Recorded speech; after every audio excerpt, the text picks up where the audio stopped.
My mom is a hardworking woman.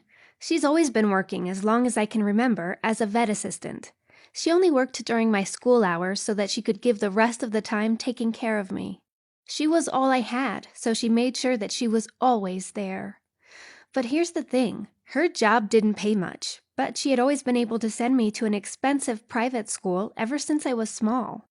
It wasn't my concern when I was small, but as I grew up and started understanding finances and expenses, I started becoming more and more curious about how she managed that. So one day, I decided to figure it out once and for all. When my mom was preparing dinner in the kitchen, I snuck into her room and started going through her things. I went through her closet and books, but there was nothing there. Then I went through her bedside table drawer, and there I found a bundle of empty envelopes. What was shocking was that they were all empty, but they were addressed to both my mom and me, with "To Margie and Katie" written on them. Why didn't my mom tell me anything about this, I thought. So without thinking about it, I grabbed the bundle and went directly to the kitchen where my mom was working.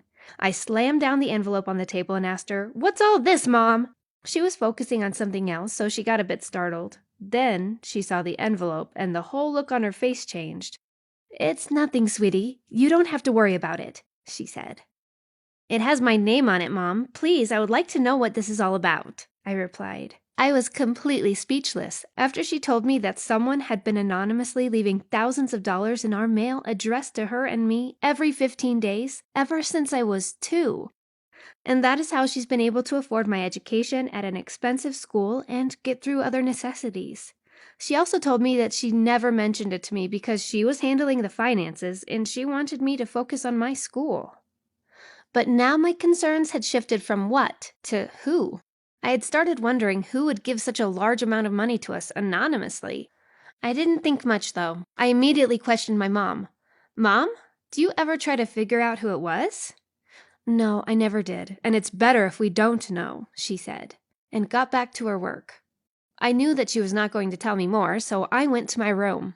In my room, I stared at the envelope and the letters of my mom's and my name.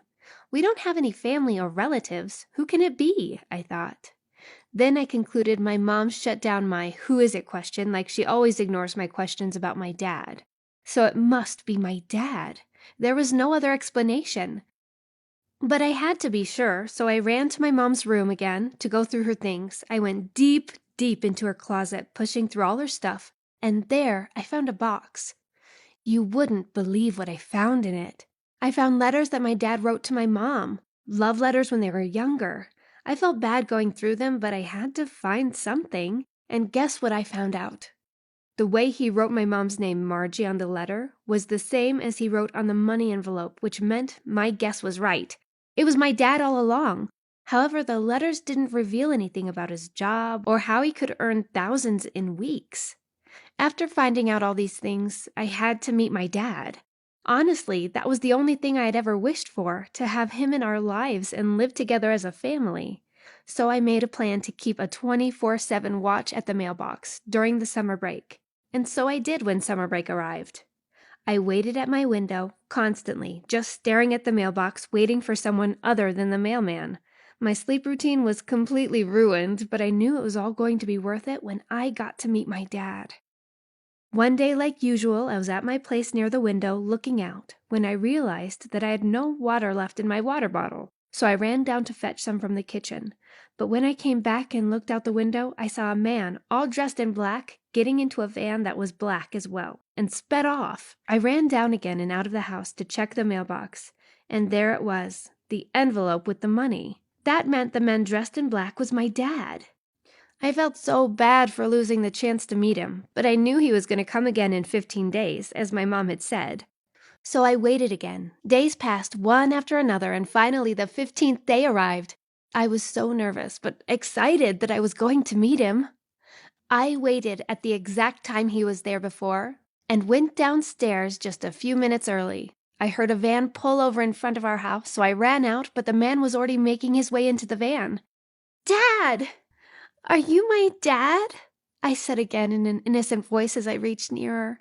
He was about to get in, but after hearing me call, he turned around and hugged me and said, "Yes, I am, sweetie." I knew it was you. Why didn't you ever visit me? I asked. I'm a top secret agent, and I have a very risky job of hanging out with criminals to find out their secrets. I'm doing all this to protect you, he said. I started to cry, asking him to stay. But he told me that he had to get back and promised me that he'd be back for my birthday and explain everything. And then he hugged me one last time and drove off. Thanks for watching. What would you do if you were in my shoes? Would you be mad or understand? Would you rather live dangerously? Let us know in the comments.